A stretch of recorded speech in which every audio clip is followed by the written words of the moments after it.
Hi, this is Nathan Tintle. In this Learning Goal video, we're going to talk about how to identify a study as observational or experimental. We'll use the lying on the internet example to talk about this learning goal. A study is an experiment if the researchers determine the values of one or more of the variables for the observational units.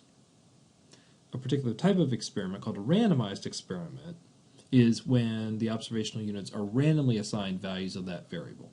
So an experiment is if the researchers say this observational unit takes this value and this other observational unit takes this other value, and if that's done randomly, then it's called a randomized experiment.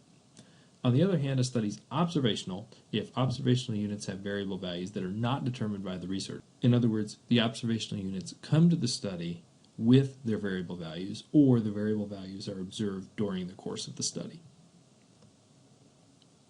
Let's look at the lying on the internet example. In this example, researchers assigned students to either use email or pencil and paper when they negotiated. The group that the students were in was determined randomly, so this is a randomized experiment.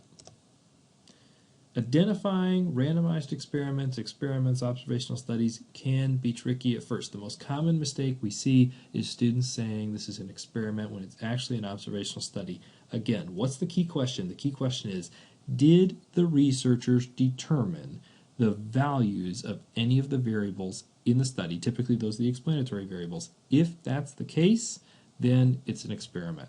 Otherwise, it's an observational study.